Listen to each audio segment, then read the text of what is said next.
Zoroastro, el gran iniciado persa. Cuando nació Zoroastro o Zaratustra, 5000 años antes de nuestra era, tribus nómadas, salidas de la más pura raza blanca, poblaban el antiguo Irán y la Persia. Pocos conocían el arado y el arte de la labranza. Vivían otros del oficio pastoril, junto a sus rebaños, pero todos adoraban al sol y ofrecían su sacrificio al fuego. Zoroastro nació en Bactriana para unos y en Rajesla bíblica otros, no lejos de la actual Teherán. Los turanos venidos de las llanuras del norte y los montes de Mongolia, invadieron la vieja Ariana Baella, la tierra de los puros y de los fuertes. Inagotable semillero humano, surgieron los turanios, de la más resistente raza atlante, individuos rechonchos, de amarilla tez y diminutos ojos semicerrados. Forzudos forjadores de armas, caballeros astutos y saqueadores, adoraban también el fuego, no la lumbre que ilumina las almas y unifica las tribus, sino el fuego terrestre manchado de elementos impuros, generador de tenebrosos encantamientos, el fuego que otorga riquezas y poderío, que estimula crueles deseos. Se les creía consagrados a las entidades tenebrosas. Toda la historia de los primitivos arios se reduce a sus luchas con los turanios. Bajo el choque de las primeras invasiones, las tribus arias se dispersaron. Huyeron ante los hombres amarillos, caballeros sobre brutos negros, como si se vieran enfrentados por un ejército de demonios. Los más recalcitrantes se refugiaron en las montañas. Los demás se sometieron, sufriendo el yugo del vencedor y adoptando su corrompido culto. En aquella época nació, en las montaraces tribus del Elburz, llamado entonces Albord, un muchacho que hubo por nombre Ardhasp, descendiente de una antigua familia real. Transcurrió entre su tribu la juventud de Ardhasp, cazando búfalos y peleando contra los turanios. Por la noche, bajo la tienda, el hijo del rey desposeído soñaba a veces en restaurar al antiguo reino de Ima. Pero no era más que un sueño indefinido, porque no disponía para tal empresa de caballos ni hombres, de armas ni fuerza. Un día, un loco visionario, un santo harapiento de los que han pululado siempre en Asia, un pir, le predijo que llegaría a reinar sin cetro ni diadema, con más poder que todos los reyes de la tierra, coronado por el sol. Esto fue todo. Una mañana clara, en una de sus rutas solitarias, llegó Ardhasp a un valle verde y fecundo. Una mujer vestida de blanco lino, arrodillada cerca del agua, llenaba un recipiente de cobre. Levantóse luego y colocó el ánfora sobre su cabeza. Tenía ella el soberbio aspecto de las montaraces de tribus arias. Un aro de oro sujetaba sus cabellos negros. Bajo el arco de sus pestañas unidas en el recio nacimiento de su corva nariz, brillaban dos ojos de negrura opaca. Translucían aquellos ojos una tristeza impenetrable y emergían de ellos, de vez en cuando, dárdicos centelleos parecidos a un relámpago azul brotado de una nube sombría. ¿A quién pertenece este valle?, preguntó el cazador extraviado. Aquí reina el patriarca Bahumano, guardián del puro fuego y servidor del Altísimo, contestó la joven. ¿Cómo te llamas, noble mujer? Me dieron el nombre de este río, llamado Arduizur, que significa fuente de luz. Pero vigila, extranjero. El maestro ha dicho, aquel que beba en sus aguas, se abrasará en sed inextinguible. Solo un dios podrá apagarla. Una vez más los ojos opacos de la joven se posaron sobre el desconocido. Y él vibró esta vez como una flecha de oro. Luego, volvióse la mujer y desapareció a lo lejos. Ardhasp se inclinó también. La sed le devoraba y bebió a largos sorbos, en el hueco de su mano, el agua cristalina.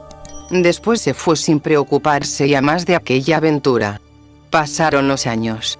El rey de los turanios, Zoak, venció a los arios. Para sojuzgar a las tribus nómadas se levantó en el Irán, sobre las estribaciones del Indo-Krushch, en Bactra, la moderna Balkh, en Bactriana, una fortaleza, una ciudad de piedra. Allí convocó el rey Zoak a todas las tribus arias para que reconocieran su poderío. Ardhasp rindióse con los de su tribu, no para someterse, sino para mirar al enemigo cara a cara. El rey Zoac, envuelto en una piel de lince, ocupaba un trono de oro colocado sobre un otero alfombrado con ensangrentadas pieles de búfalo. En torno de él, formando amplio círculo, permanecían los caudillos, armados de puntiagudas lanzas. A un lado, un pequeño grupo de arios.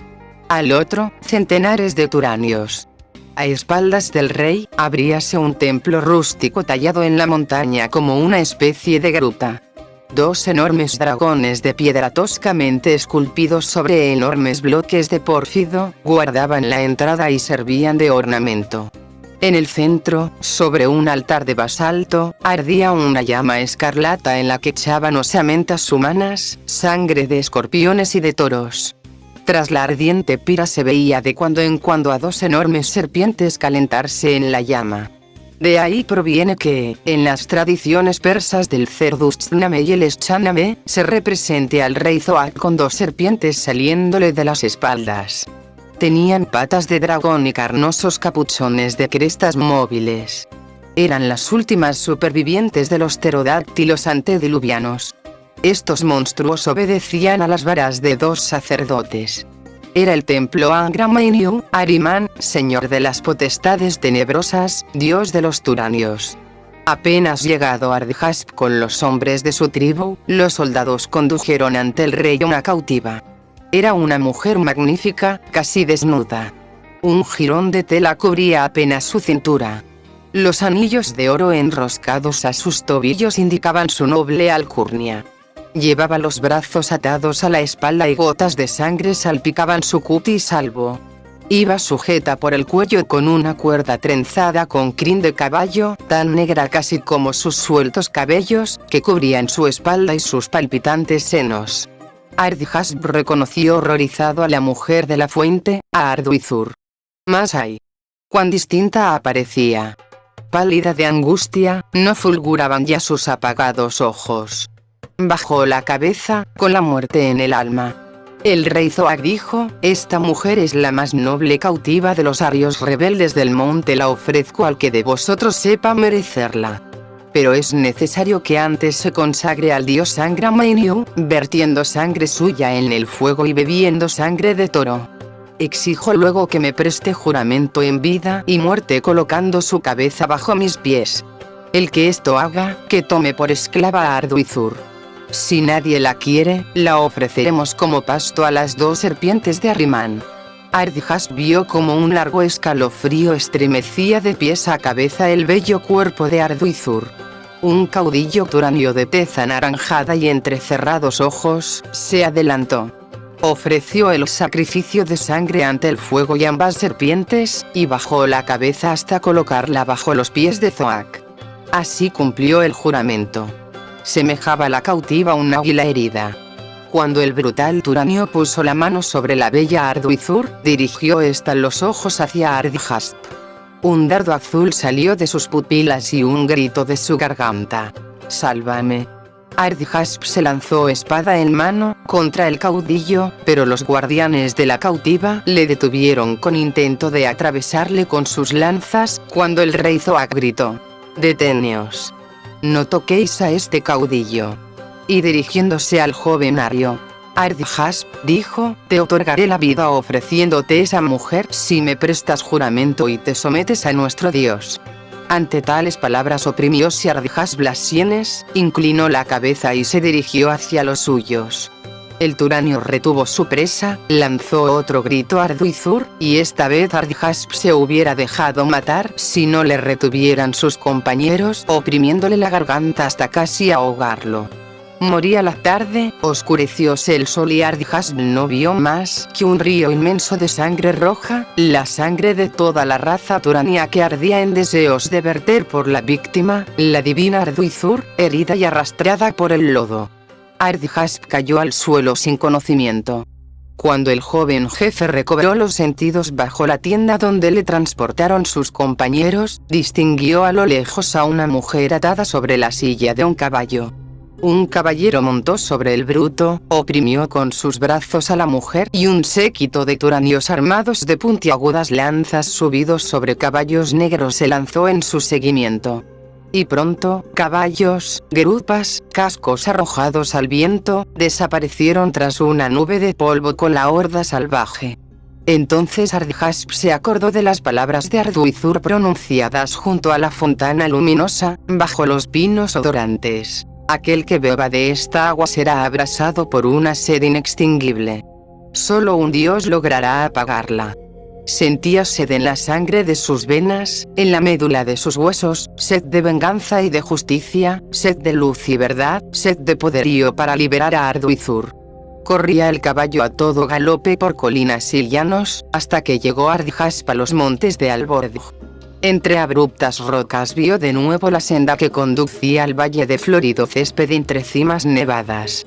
Al aproximarse a las cabañas de madera vio labradores hendiendo el surco con el arado del que tiraban humeantes caballos.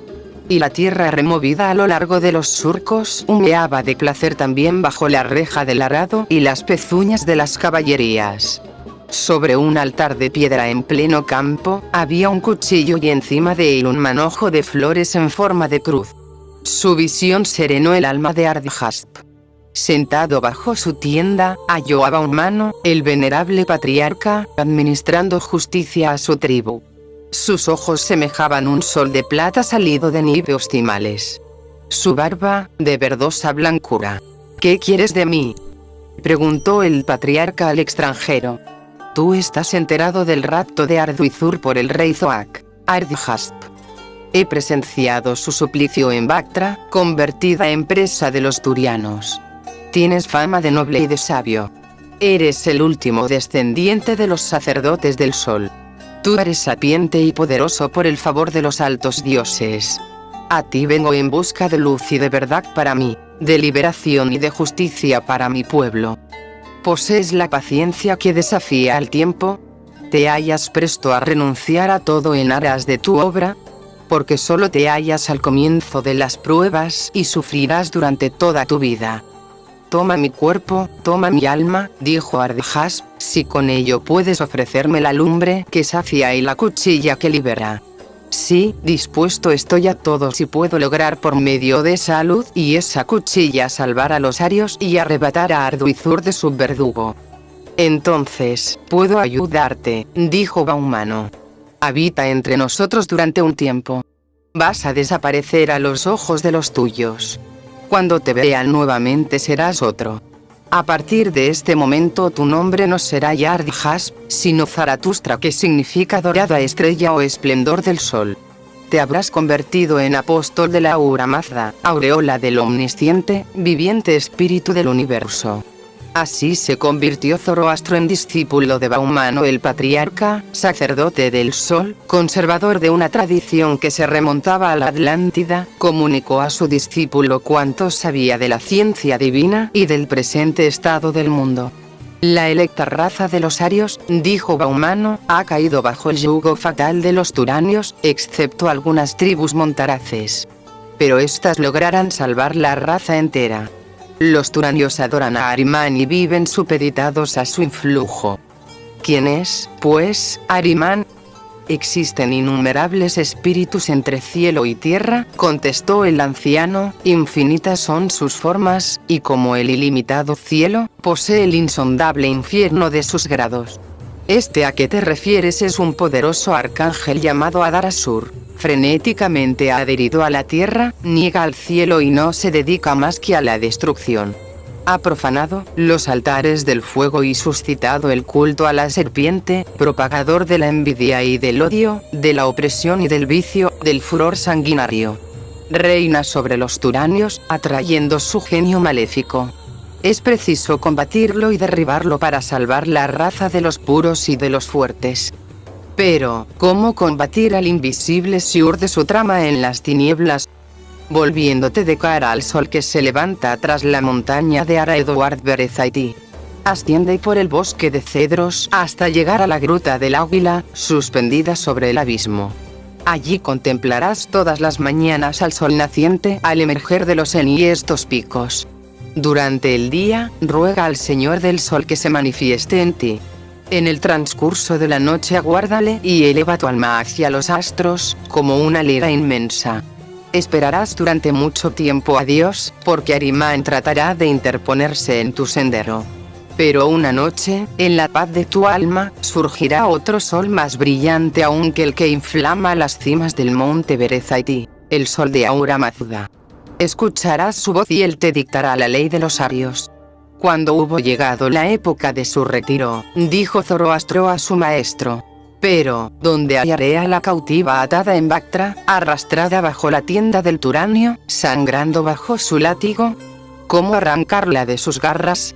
¿Cómo apartar de mis ojos aquel bello cuerpo atado, salpicado de sangre, que sin cesar grita y me llama? ¡Ay! No veré ya nunca a la hija de los arios, la que recoge el agua luminosa bajo los pinos odorantes y cuyos ojos dejaron en mi corazón sus flechas de oro y sus azules dardos. ¿Cuándo veré otra vez a Arduizur? Baumano permaneció un instante sin decir palabra. Por fin, solemnemente, tendió el brazo derecho murmurando: lo ignoro, hijo mío. Ahura Mazda te lo dirá, ve a la montaña. Pasaron muchos años antes de que oyera Zoroastro la voz de Ormuzd y contemplara su gloria. Al principio, le acometía a Ahriman con sus legiones furiosas. Transcurrían los días tristes y desolados para el discípulo de Baumano. Terminadas sus meditaciones, los ejercicios espirituales y las plegarias diurnas, pensaba en el destino de los arios opresos y corrompidos por el enemigo. En lo más profundo de su sueño, oyó una voz inmensa, semejante al retumbar del trueno, que acababa en melodioso murmullo. Luego, se precipitó sobre él un huracán de luz con tal violencia, que creyó desprendida el alma de su envoltura. Sentía que la cósmica potestad que le frecuentaba desde su infancia, que le había como acogido en su valle, para transportarle a la cima, que el invisible y el innominado iban a manifestarse a su inteligencia por medio del lenguaje con que hablan los dioses a los hombres. El Señor de los Espíritus, el Rey de Reyes, Ormuzd, el Verbo Solar, se le apareció en forma humana. Revestido de hermosura, potente y luminoso, fulguraba sobre su ígneo trono. Un toro y un león alados soportaban por ambos lados el sitial y un águila monstruosa tendía sus alas bajo su base. A su alrededor resplandecían, formando 3 semicírculos, 7 querubines de alas de oro, 7 Elohim de azules alas y 7 arcángeles de alas purpurinas. De vez en cuando, un relámpago partía de Ormuzd, penetrando en sus 3 mundos de luz.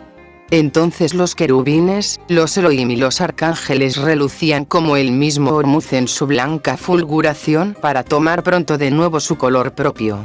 Anegados en la gloria de Ormuzd, manifestaban la unidad de Dios. Lucientes como el oro, la púrpura y el azur, devenían su prisma. Y Zoroastro oyó una voz formidable, aunque melodiosa y vasta como el universo, que decía: soy Ahura Mazda, el que te ha creado y elegido. Ahora escucha mi voz, oh Zaratustra, el mejor de los hombres. Te hablaré día y noche y te dictaré la palabra de vida. Entonces tuvo una cegadora fulguración de Ormuzd con su trino círculo de arcángeles, de Elohim y querubines. El grupo se hizo inmenso llenando toda la amplitud del abismo y ocultando las puntiagudas cimas del alborde, palideciendo a medida que se alejaba para invadir todo el firmamento. Durante breves instantes, cabrillaron las constelaciones al través de las alas de los querubines. Luego todo se diluyó en la inmensidad. Pero el eco de la voz de Ahura Mazda resonaba aún en la montaña como un trueno lejano que al apagarse vibraba como broncíneo escudo. Zoroastro cayó de bruces. Cuando despertó se hallaba de tal manera aniquilado, que se guareció en lo más oscuro de su gruta. A partir de aquel momento, cada día oyó Zoroastro la palabra de Ormuzd. Hablábale día y noche como una voz interior por medio de imágenes ardientes, expresión de los vivos pensamientos de su Dios.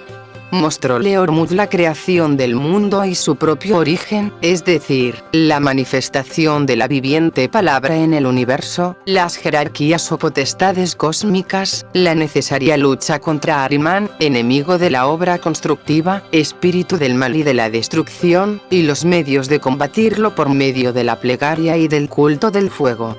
Le enseñó a luchar contra los demonios por medio del pensamiento vigilante y contra los impuros, los turanios, por medio de las armas consagradas. Instruyóle en el amor del hombre por la tierra y en el amor de la tierra por el hombre que la cultiva, su contribución en el esplendor de las cosechas, su gozo de ser laborada y sus poderes secretos convertidos en bendiciones para la familia del labrador. Todo el Zend-Avesta no es más que una larga plática entre Ormuzd y Zoroastro. ¿Qué es lo más agradable de la tierra? Ahura Mazda responde: un hombre puro hollándola. Y en segundo lugar, ¿qué de más bello hay en la tierra? Un hombre puro construyendo una morada provista de fuego, habitada por mujer e hijos con ganado y rebaños bellos. Ormuzd condena la violencia y la injusticia, pero impone el valor como la primordial virtud del hombre. En el pensamiento de Zoroastro se percibe la continua presencia del mundo invisible, de las jerarquías cósmicas, pero toda la atención se concentra en la actividad, en la conquista de la tierra, en la disciplina del alma y en la energía de la voluntad. El inspirado profeta del Albordj tenía la costumbre de anotar sus internas revelaciones sobre una piel de cordero, con un estilete de madera templado al fuego, en forma de caracteres sacros que le había enseñado Bahumano. Más tarde anotaron sus discípulos los ulteriores pensamientos como prolongación de sus dictados, y aquello fue después el Zend-Avesta, escrito en sus comienzos sobre piel de animales, como debió escribirse el Corán de los árabes y conservado en una especie de arca santa, de madera de cedro, guardaba la cosmogonía, las oraciones y las leyes con las ceremonias del culto. Cuando, después de 10 años de soledad y de meditación, regresó de nuevo Zoroastro a su tribu natal, los suyos apenas le reconocieron. Una llama bélica brotaba del misterio de sus grandes ojos y una soberana autoridad emanaba de su palabra. Convocó a su tribu y a las vecinas tribus arias para incitarlas a la pelea contra los turanios. Pero simultáneamente les anunció su revelación, el Zend-Avesta, el viviente verbo, la palabra de Ormuzd. Esta palabra convirtióse en el centro animador de su obra. Purificación, trabajo y lucha, tales fueron las tres disciplinas. Purificación del espíritu y del cuerpo por la plegaria y el culto del fuego, a quien llama hijo de Ormuzd, que entraña el primordial aliento de Dios. Trabajo de la tierra con los útiles de labranza y el cultivo de los árboles sagrados, el ciprés, el cedro y el naranjo. Trabajo coronado de amor con la esposa, sacerdotisa del hogar. Lucha contra Ahriman y los turanios enemigos. La vida de los arios, bajo la guía de Zoroastro, fue de este modo un interminable velar de armas, un combate incesante ritmado y dulcificado por las tareas campestres y los goces másculos del hogar. Los himnos a Ormuzd embellecían el cotidiano sacrificio del fuego. La primitiva ciudad fundada por Zoroastro convirtióse en floreciente urbe y fortaleza. Sembrábase arco en mano y dardo al cinto. Laborábase el campo de batalla y se cosechaba durante los días de paz. Se avanzaba lentamente. Sobre cada solar conquistado, mandaba erigir Zoroastro el cerco de empalizada, germen de una ciudad futura, y en el centro, el altar de fuego bajo un pórtico rodeado de cipreses, a menudo cercano a una fuente. Se instituyeron los moveds o sacerdotes y los testores, o doctores de la ley. Se prohibió, bajo pena de muerte, dar las hijas por esposas a los turanios y tomar las hijas de ellos por esposas. Zoroastro dio por símbolo a sus bélicos labradores los animales sagrados, sus compañeros y colaboradores: el perro fiel, el caballo presto, el gallo vigilante. Como todos los verdaderos iniciados, no ignoraba Zoroastro la ley de la reencarnación, pero jamás hablaba de ella. No pertenecía a su misión revelarla. Esta idea hubiera retrasado a la raza aria en su labor cercana, la conquista del suelo por medio de la agricultura y la cristalización de la familia. Pero enseñaba a sus adeptos el principio del karma en su forma elemental, es decir, que la vida futura es consecuencia del presente comportamiento. Los impuros van al reino de Ahriman. Los puros ascienden por una senda luminosa construida por Ormuzd, luciente como un diamante, estrecha como el filo de una espada. Al extremo les aguarda un ángel alado, bello como una virgen quinceañera, que les dice: soy tu obra, tu verdadero yo, tu propia alma esculpida por ti mismo. Después de 40 años de tumultuosas luchas y de innúmeras peripecias, Zoak, rey de los Turanios, que no había cesado de hostigar a los vencedores, apareció muerto en su fortaleza, asaltada por los arios. Zoroastro proclamó rey al Horaspe e instauró el culto de Ormuzd en Bactra, luego de haber mandado descuartizar a las 2 serpientes y cubrir de bloques y de arena la caverna donde se celebraba el infame culto de Ahriman. Cumplida así su obra, fuese de nuevo a su retiro para que Ormuzd le comunicara el porvenir de su raza y transmitir luego la revelación a los suyos. Y ordenó a 3 de sus mejores discípulos que, transcurrido un mes, reuniéranse en el monte Albordoj para recibir sus últimas instrucciones. Quería Zoroastro acabar sus días en la montaña donde oyera por vez primera la voz de Ormuzd, porque sabía que allí le comunicaría su Dios su postrer mensaje. Pero antes de abandonar este mundo, recomendó a sus fieles, como conclusión y resumen del Zend-Avesta: vosotros que me escucháis, no prestéis nunca atención a Ahriman, la apariencia de las cosas y de las tinieblas, sino atended al fuego original, la palabra, Ahura Mazda, y vivid en él. Los que me oigan no se arrepentirán en el fin de los tiempos. Cuando llegó Zoroastro a su caverna, en los primeros días de primavera, caía aún la nieve sobre el Albordoj, y el viento rudo azotaba las cimas blancas y los cedros silvestres. Los pastores que le condujeron, encendieron fuego y se fueron. Y el profeta, fatigado y decaído por tantas jornadas, soñó, contemplando el danzar de las llamas transparentes y rojas sobre la tea resinosa. Evocó todos los acontecimientos de su vida como en un cuadro único.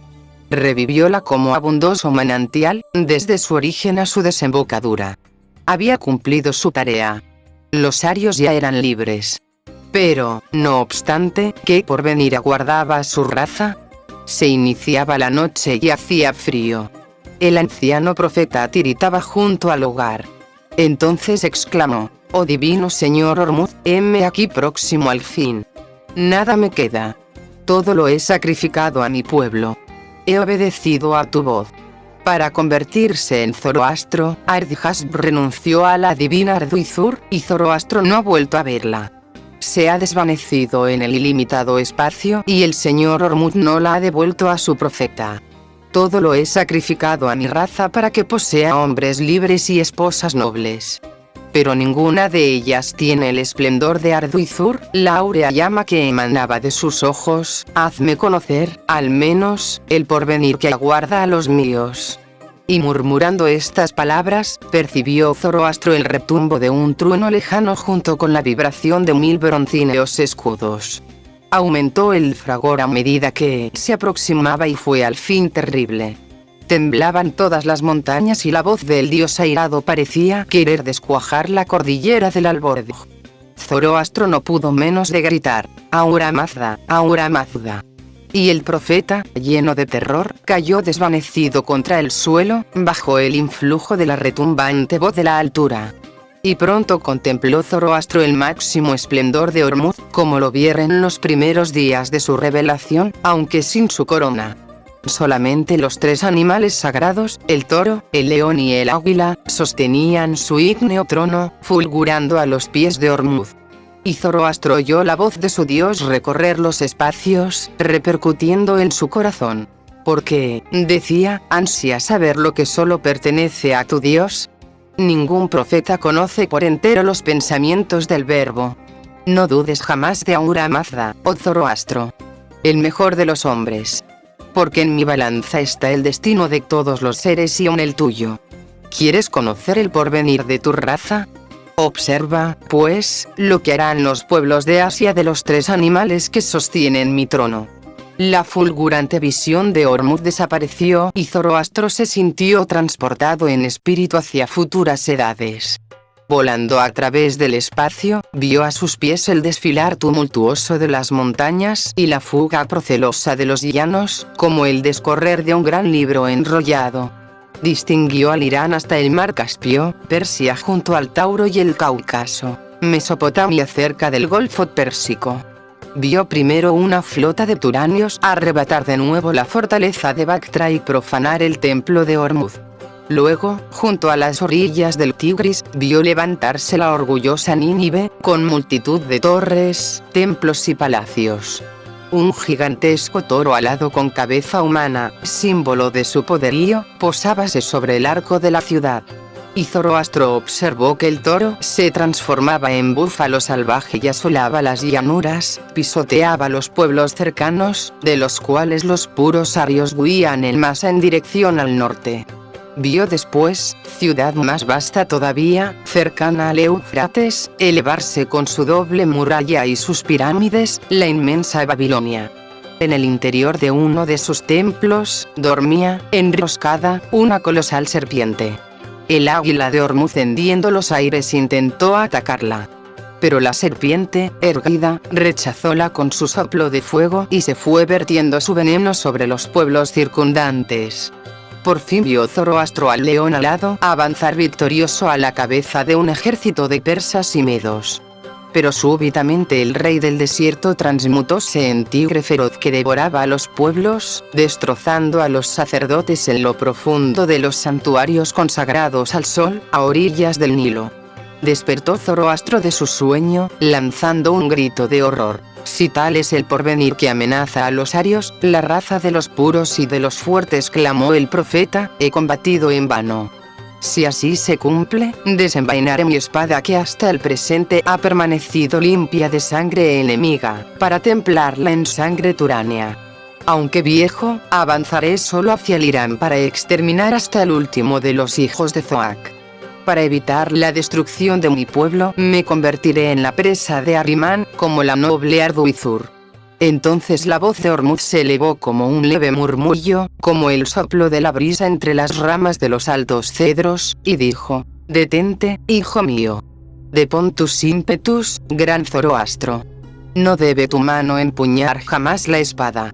Tu misión está cumplida. Asciende a la cumbre de la montaña, desde donde se ve asomar al sol tras las crestas del monte Berezaití.